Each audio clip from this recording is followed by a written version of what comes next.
Hey everyone, and welcome back to Citywide Blackout, your home for the best creators from around the world. So good to have you back, guys, and I think you're going to love the next guest, because I am definitely enjoying his stuff. Lindon Carter, he is the frontman for the funk band Carter and the Capitals. They've got a debut album out, which absolutely has me hooked, and more new music on the way. Lindon, welcome to the show, man. It is so cool to have you here. Thanks, Max. Thanks for having me. All right.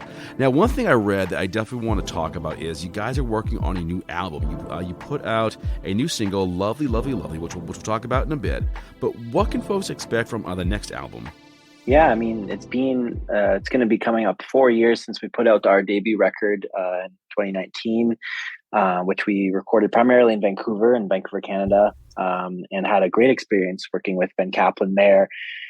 Definitely more of a some of the songs are a little bit more rock leaning, but this one we're definitely we've kind of fine tuned our sound and self-producing and working really hard to get some really kind of hard hitting funk elements to it, as well as having some more R&B kind of neo soul elements as well on this new track or the new record. Nice. What would you say is like the biggest difference between the debut album and what we're going to see later on?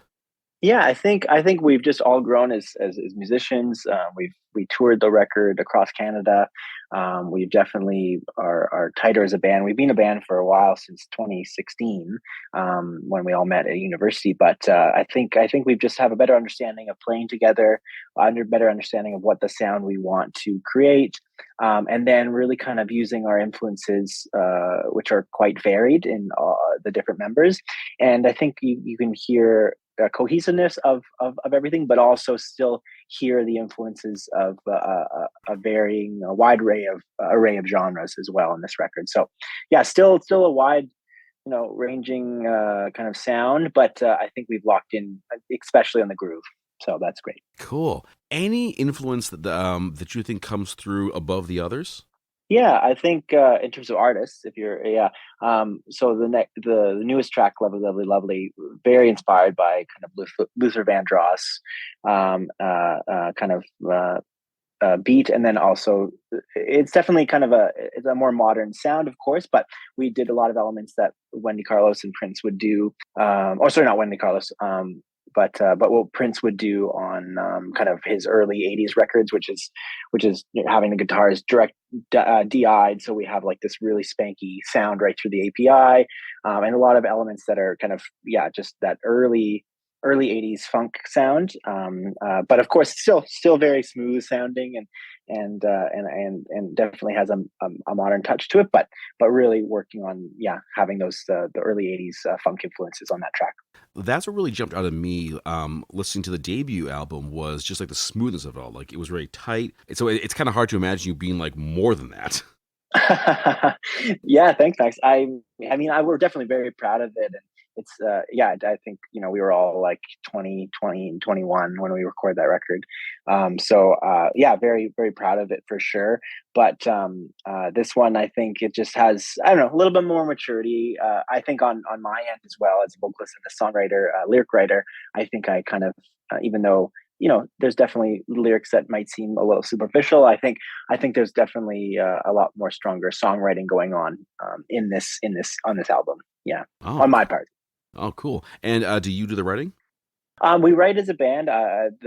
Definitely over the height of the pandemic, I was writing a lot of the demos and writing a lot of the songs myself, and then bringing it to the band. But it's a mix of writing together, and then also just and then me writing primarily the lyrics and melody. Yeah. Mm.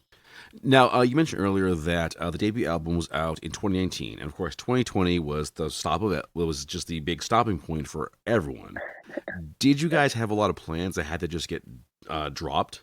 No, actually, Max, like we put it out in the spring of 2019, and we toured it all spring and summer, and then we went out, not east, technically central Canada, so Toronto, Montreal, and then toured around Ontario in the fall, in October and November of 2019. So we had all our tours booked, and it definitely was a big halt for our momentum of playing festivals and keeping touring.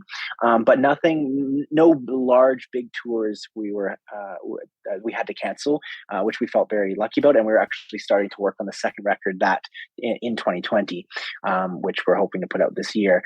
So yeah, we lucked out a little bit in terms of we didn't have major dates booked, but it definitely put a halt on things and led to a lot of members moving out of Edmonton and us being in different cities and having to work remotely, even when we were in the same city, of course.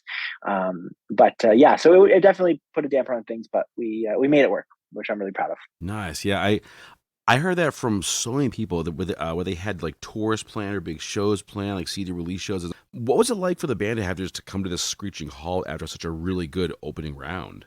Yeah, I mean, it took I personally, I was still teaching. I switched to teaching music online. So when I'm home in Edmonton, I'm teaching music, and so I was lucky I still have some work with my teaching, but most of the other members who are primarily studio and touring musicians, where all their income comes from, they had hundreds of dates cancel, which is just tragic. And so it was, we're all varying levels of our COVID depression. For me, I was felt very fortunate where I was, and I also grew up as an only child, as you can probably tell from me being the lead singer of a band. But I. I could be on my own for a little bit longer. I can be on my own. I have lots of things I love to do, and then yeah, I was able to write. I didn't think I would be inspired to write, but I felt in a good place to write, and felt very privileged to have that time, and to also have somewhat some income coming in as well, as Okay. opposed to most of my musician friends not. Yeah, that's yeah. So much derailment. That's really it. Mhm. All right, so let us then look ahead to the most recently released single. This is your first release in, like you said, about 4 years. What was the reaction to this? Did you have a lot of people asking, "Hey, when's the new music coming out?" Yeah, like it was very positive. We put out a really cool music video I was really proud of. It was still during the pandemic. I mean, or still during kind of an iffy period. So we had a crowd of people, but it was touch and go if we were going to be able to make it happen. But we still managed to pull off like a really great music video for the release as well, and then played a few local festivals in Alberta and in Edmonton to cap it off. So yeah, people love the song, and just recently we've been having a little bit more traction on our worldwide streaming and YouTube as well, and people really enjoying the track all over the world. So it's yeah, like for a small independent band, it's been really great to put out something that we're really proud of, and that gets people excited about new music. Yeah. Yeah, and the music video, so cool, man. I Oh, really, great! really I'm so enjoyed glad. that one. You can definitely tell it's a high quality production. What went into just Yeah, planning the whole thing? yeah. So it took a long time to. In my brain, I was planning for a while, and then got Morgan Gold involved, who was the director of photography. But yeah, so I had to drive down to Calgary and get a dolly track, because there's only curved dolly track to run the camera around in a circle. Because the whole idea was everything just circulating the whole time and showcasing the band, with people and without people, and rehearsal, and then also Kelsey, who is the love interest of the video. So yeah, it took it's a somewhat simple concept, but it was a pretty big undertaking to direct it, and I was very nervous to do it. But yeah, really proud of it, and just had so many great people in the team doing wardrobe and hair and makeup, and then lots of crew members and grips to make that happen. And then of course all our friends and fans who wanted to be in the video, that were comfortable with being in the video during the pandemic. So it was a good undertaking, and just want to do more. Honestly, just makes you just want to do more. I can tell. I mean, like being in charge of something like that's got to be a little nerve wracking, but fun too, right? Yeah, I think the pandemic kind of created this YOLO energy, as what I said it would say in grade 10. And I have a lot of that YOLO energy happening still. So I kind of just wanted to go for it, and luckily it turned out. Yeah. Yeah, cool. Do you think you'll be doing more music videos down the road? Yes, hoping to do a music video for at least two more of the singles that will be released prior to the record. It's going to be a 6 or 7 song record, so a slightly smaller record than we've done in the past, but it's all killer, no filler, as Sum 41 would call it. And so I'm just, yeah, it's going to just, I really love the visuals. And what also we loved doing when we did our first song, or sorry, our first album, we did One Step for Magic. We had our friend Molly Little do a full animated video for a full animation for One Step for Magic. So that one we really loved, and that was our first time ever animating a video. And that's what I don't know if you've seen the video of T-Pain watching our video, but T-Pain watching our video with the that's what the video he watches, and he loves the animation as well as the song, and it was one of the biggest highlights of our lives. But so we might do more of those kind of visuals because we love her work. I read that about T-Pain, seeing the video and just saying this is so fucking good. I'm like, wow, that's an interesting like just setup, really. Yeah, it was so fun. Yeah, we just our friend or our bass player was submitted into his Twitch stream, and we were really scared he was just going to rip us apart because he ripped all these other artists apart. But he listened to the whole song, and he loved it. And I loved the little clip I made. I made a super cut of it, and then the full thing's on our YouTube as well, on the Carter Capital's YouTube. But yeah, super fun moment, and definitely kind of got us excited to keep going. You know when something like that happens, you save it, you cut it, you save it like 3 times. You make sure you have copies of it Yeah. everywhere. Oh, of course. Yeah. No, it was so great. You just want to like carry that shit forever. Oh, for sure. No, it was such a great moment, like listening to him all through middle school and high school, and having my middle school and high school friends reach out who I haven't talked to in years and being excited about it. So yeah, it was really neat. So I'll hold on it forever for sure. Oh yeah, definitely. All right, all right. So you've got new music out. You've got the new album coming up soon. Are you guys getting back to work in terms of like touring and shows and such? Yeah, so the goal is to be touring this August in the summer, hopefully touring most of August, as well as playing festivals locally and through Western Canada, and then kind of just also kind of shopping the album around, just to help get a distribution deal before we fully release it. But yeah, we'd love to be touring Canada again. We'd love to be going, yeah, across Canada again, which we do kind of a Western Canada tour all the way to Vancouver, and then we do a kind of Central Canada tour, like I said, around Toronto, Montreal, then all through Ontario and some parts of Quebec. And then yeah, and then looking to tour into Europe as well next year, which is our goal as well. So that's going to be yeah, that would be a really amazing thing for us to make happen. And we've had lots of good friends that have done similar things, and then yeah, we'd love to tour the United States as well. We have a couple friends in Philly who played with the Village People when we opened for the Village People in a couple years back at a festival, and we made some good friends with some of the band, and it was really special. And we really want to, yeah, just like see parts of the United like parts of the States, and but I'll also be playing music in the States, which is a tough thing to do with touring visas. They're very expensive, and you have to have a lot of shows booked up to make it worthwhile. So that's definitely a big goal too, because I don't know, I love being in the States, and I love all the music, the historical music scenes. Yeah, Philly is such an amazing city. I've been there a number of times, and they have some of the Cool. best venues, and the scene there is so cool. Awesome. Yeah. No, we would love to go. I mean, obviously so many bands came out. Philly Soul, you're talking talking Hall and Oates, and then obviously the Roots come to mind, and then yeah, Minneapolis, and all these like Eastern Canada or Eastern United States cities that are cold. These cold cities produce some of the best music, and what Prince always says is the cold keeps the bad people out, and that's why he lived his whole life in Minnesota. So yeah, really want to make a kind of pilgrimage to those cities. Yeah, you know what it is, because out of there's like 6 months out of the year we can't ever go outside, so we're inside making music because we have nothing else to do. Making music. Same in Edmonton, Max. That's what we were just talking about, how cold it was here. And I think it's so funny because I'm always out and about in the summer in Edmonton, and all through British Columbia as well. But in the winter, it's almost like I don't look forward to the blistering cold, but I look forward to having an excuse to just stay in and create music and make art. Yeah, it's great. Oh, exactly, man, exactly. All right, you mentioned touring. Do you book your own tours? Yeah, so currently we're a fully independent band. We don't have a booking agent. So all of our booking is all through ourselves. I remember us booking our first tour in 2016, and it was just a bunch of cold calls, of course, emails, but also some actual phone calls to venues, and booking our first tour, which actually was really great. And we had some amazing shows on that bill, and including like Vancouver CBC one, and then Lucky Bar in Victoria, which is my hometown. And yeah, so just we definitely got the confidence up. It's so much work, and we love an agent in the future, but we know what we can do on ourselves, and the work sometimes pays off with just being in control of being the band, even though it'd be nice to have some help sometimes. Oh, That's for sure. sure, sure. But I think the fact that you're able to do this all on your own really establishes you so that, a venue, rather, a label might look at you and say, hey, you know what? These guys have already done this much.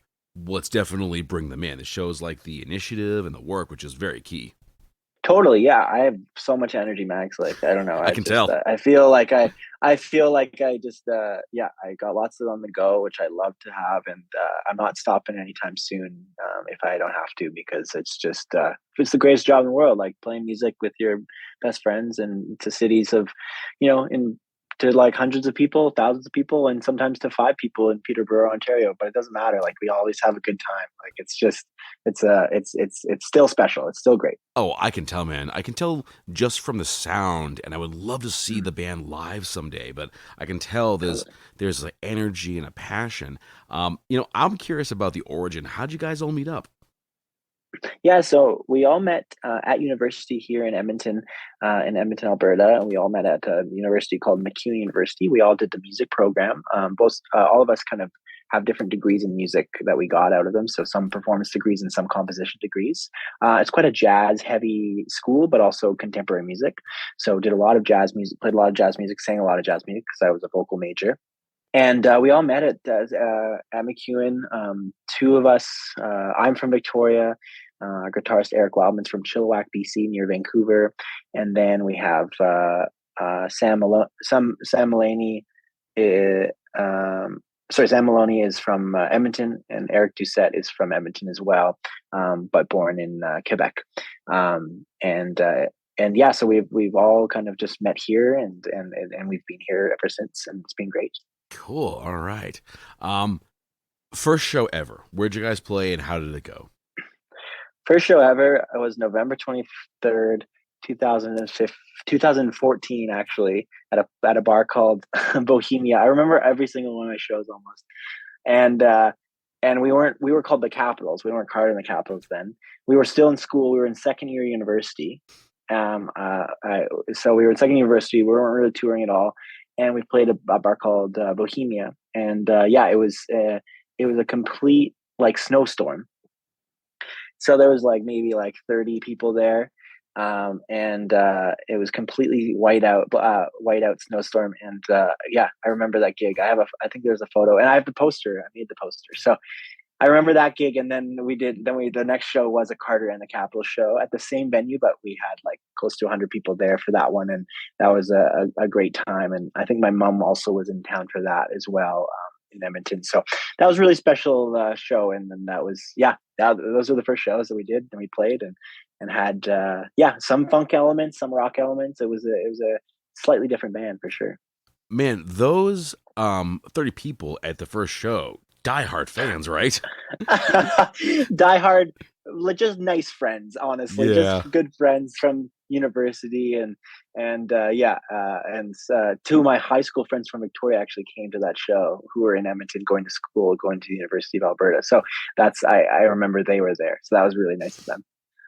Oh man. What happened to cause the name change? You went from the Capitals to Carter the Capitals. Yeah, so it was kind of Cardinal Capitals. Then we're thinking of more of a band, the Capitals, but then we just stuck to Cardinal Capitals being kind of still we're still a collective of musicians, or the five members, the original members, but we're more of a collective I think now. So yeah, it's just having my name in there. The guys wanted to thought it sounded better to have that again. And I was okay with being Capitals, my ego wasn't too hurt when I was in second university, but it was nice. It was, I think it's a great name. It stuck, and we're all from capital cities, so that was the idea of the name. So Oh, yeah, I yeah, get you. I get you. yeah, And the name just has a very like funk sound to it. Carter and the cool, Capitals.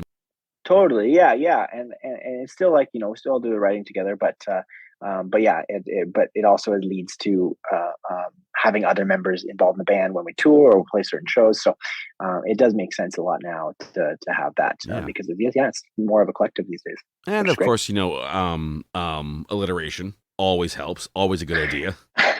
Yeah, exactly, Max. Yeah, it sticks. I like it. It's good. That's cool. People call us the Capitals. That's all good. Or Yeah. CNC. So Hey, it's all good. ooh, CNC. There you go. There you go. So I Yeah, like this. yeah, Like yeah, different like versions of the band name, and they all work in different ways.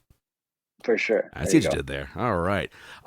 Any wild tour stories? Because you mentioned going on tour. You guys were in your 20s. Any like Yeah. crazy tour stories? Honestly, we're a pretty tame band. I'm definitely band mom on tour, and then Eric Wildman is band dad. And meaning that I'm just I don't know. I'm quite a diva on the road. After a lot of the shows, I'll talk to fans, but that usually entails me just nodding my head and not wanting to lose my voice talking, and then just steaming backstage and going to bed as early as I can, even though sometimes we're playing until 1 and 2 in the morning. Don't get back to the where we're staying. So nothing crazy. I just remember those shows um, playing to like only like two or three people. That one in Peterborough comes to mind, which is a funny one. And then walking down the street and seeing Ariel Posen. I don't know if you know Ariel Posen. He's a Winnipeg artist, amazing guitar player, world renowned, and he only had 20 people at his show. So we felt a little bit better when we were there. But that was yeah. And then we slept in a motel that day, and then oh, I remember sleeping in a couple of motels, and then finding out after that a band just stayed there. Our friend band just stayed there, and they all got bed bugs. So we've lucked out on those places. All the best places we've stayed have been like luckily we've stayed at friends' houses and friends' houses on their floor and stuff. So those have been lots of floor sleeping, which has been great. So nothing glamorous, but yeah, we're pretty tame band off the stage and then really wild on the stage. So it's a pretty crazy Ah, show. So I think we don't have energy. We don't have energy to do anything wild after. yeah. But I like that. I like that. Like you put the energy up on the stage. Afterwards, like, okay, guys, show's over. Let's go home, rest up. Tomorrow's another day. I think so. I think like that's just how I see my favorite artists doing it. I mean, obviously, some of my favorite artists can do both, and I just can't. I'm just too. I don't know if I'm just too fragile. I just like I don't know. It takes a lot out of me to be on stage, and I give it my all every show. So we definitely kind of take it very seriously. Some would say too seriously, but I don't know. I think that's the reason why we're still a band today. So yeah, Yeah, no, I think you gotta take it pretty seriously, especially where you are, where like you guys are, the bookers and the marketers and the so forth. oh So yeah, I think you gotta be totally. serious if you ever want it to be, if you want this to be like a real part of your economy. Exactly. I think so. And we're on the same page for that. And we take it as a privilege that we get to do this because lots of people don't get to have these opportunities. So, yeah, we're really taking them, not taking them for granted all the times we get to play, no matter where we are. All right. So when you guys get to go back on the road, any places in particular that are kind of like near and dear to your hearts that you want to play at again? Yeah, we've had such great shows through BC. And then it was just such an amazing time when we went out to Ontario and played Toronto. I stayed with my aunt there and got to play for her, got to play in Kingston, Ontario. My favorite times really on tour have been the between the shows sometimes. So driving through Ontario from Kingston through Perth, Ontario up to Ottawa has been absolutely gorgeous. It probably looks very similar to Massachusetts. I can't say Boston. I can't even say it. But it looks like you're in Western Mass, West Mass. Okay, it probably looks very similar. So the tree in the fall is just absolutely gorgeous and rolling kind of hills, and it was just such an amazing drive through with the band, and we had a great van that we were renting, and so really kind of special moments through there. Loved playing Montreal. We played some dive bar in Montreal on St. Catharines and in Montreal, and then got a few days off in there, and that kind of was where my big love of bagels came from, and actually led me to starting a bagel. I don't know if it said in the brief, but yeah, I started a bagel shop in Edmonton called Bib's Bagels. Anyways, that's for another time. But that's that being in Montreal, playing Montreal, that's been a very big part of kind of just really loving all parts of Canada. It's just so nice. I just love it. You in the small town. I guess I also want to shout out. I don't know. I think Saskatoon's one of the best music cities, and Winnipeg's one of the best music cities in Canada. I think the best musicians come out of Winnipeg, Manitoba, and I think the scene there is absolutely incredible. So, and the food absolutely incredible in Winnipeg. So, yeah, really, really great moments of just being in these towns that I never would vacation to, but that I'm playing and that I end up realizing I can't wait to be back. The more I hear about the Canadian music scene, the more I tell myself I'm in the wrong country. I got to be going up north. No, no, no. There's such great music here, but the one thing the United States has that's so great is just the proximity between these cities. So touring in the United States is just so much easier in that sense. Maybe not easier. I'm sure it's hard too, but it's just like our drives are like minimum 8 hours between major centers. Oh yeah, like between cities. We go 3 hours to Calgary, but then we're gonna go to Winnipeg or that's like going to be closer to I don't know how many hours that would be, closer to 10.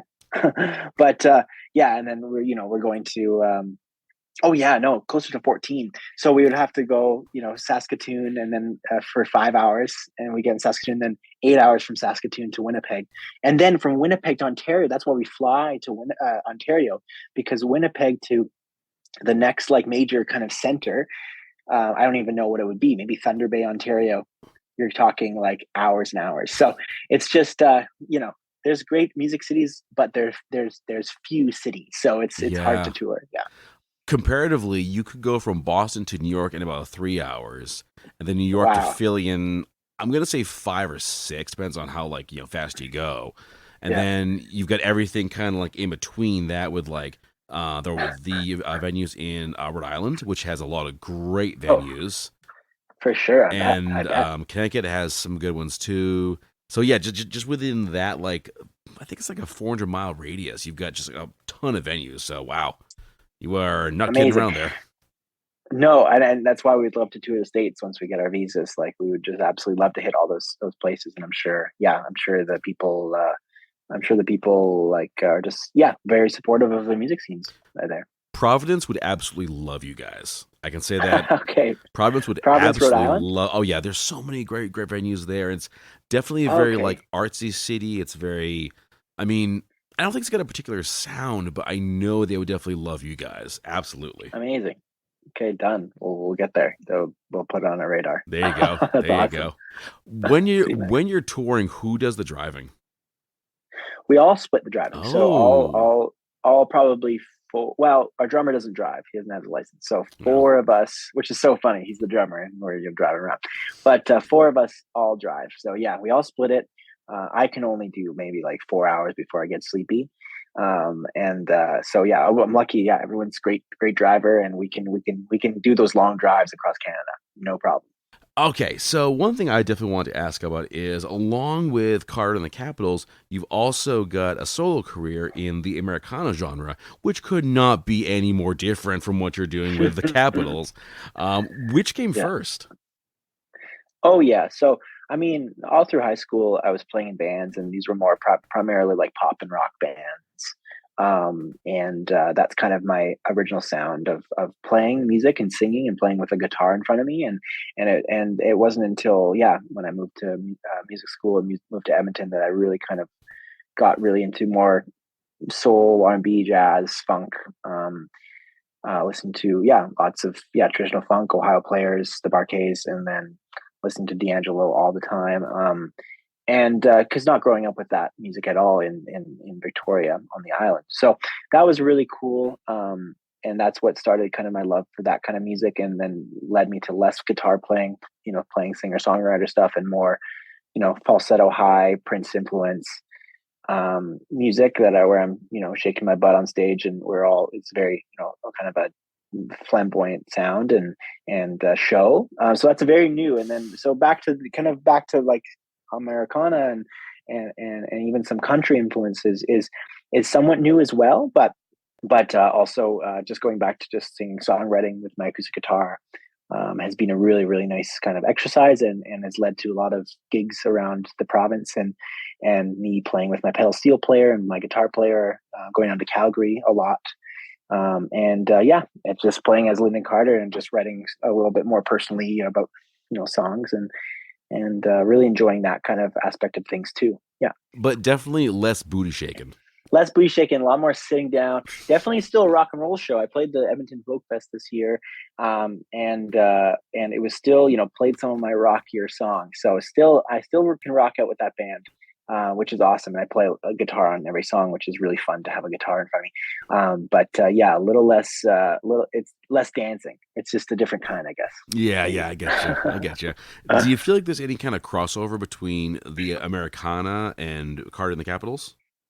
I think there is, because a lot of the musicians I play with in both bands, different. I mean, my keyboardist plays in both bands, so he plays organ in my at the Capitals, and then also in my solo project. So there's crossover in terms of just having that member, and then playing with members that also have played in other bands that very different genres. So the influence is there for sure, from there. I guess the crossover is just, I still add my falsetto a little bit more, like vocally. I'm still like, I'm singing, a lot more chest voice, singing a little bit more lower, I guess, than I would in the Capitals. But there's still moments where I flip up and I'm in my falsetto, which is not, you wouldn't really hear that in Americana. So there's moments where I'm just, singing, my voice, and I'm not trying. At the starting, I kind of tried to change my voice and have a little bit of a twang, but I've kind of settled into what my sound is, which is just my voice, and I'm really happy with it. Finally, it's taken 27 years, but yeah. Hey, as long as you're there, man. As long as you're there.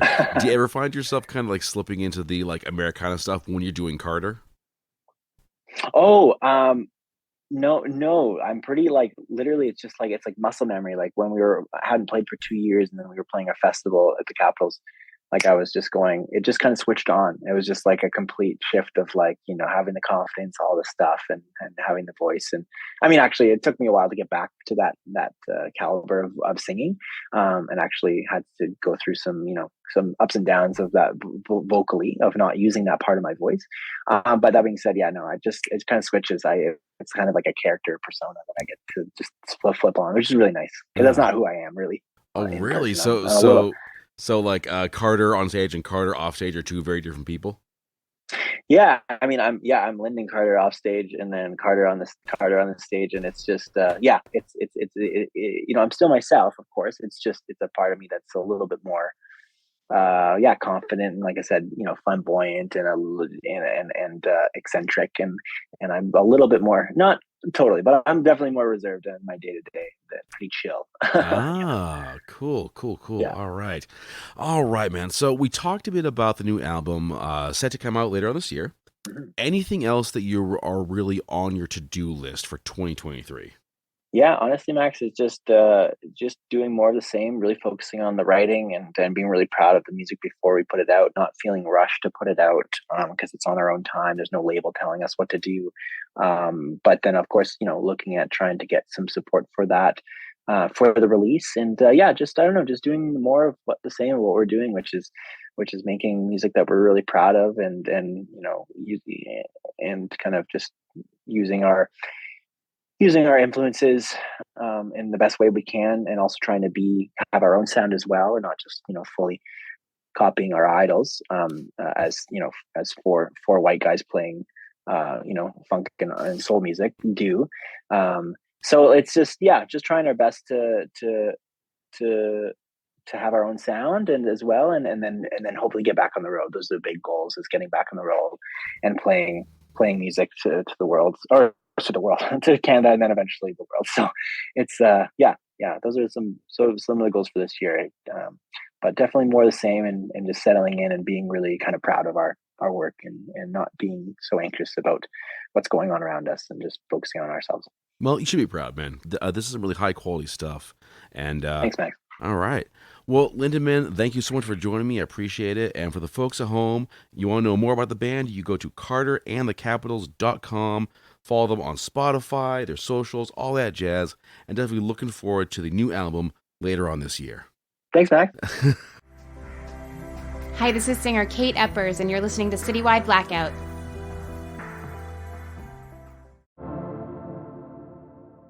Okay, everyone, that brings this episode to a close. Thank you, as always, for tuning in, and definitely check out that band's music. Much more to come.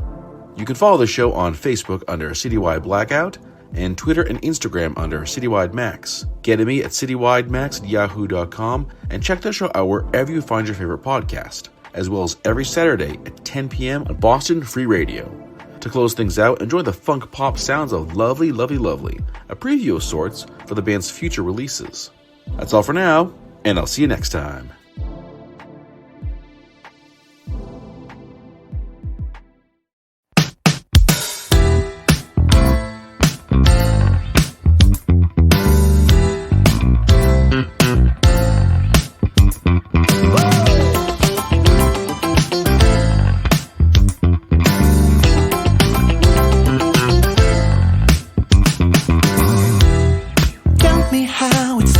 Baby, to me it's all a dream. All this time feeling fine 'cause you're mine, but I can't understand, no, how do you do it? Ooh, somehow you just come too good to be.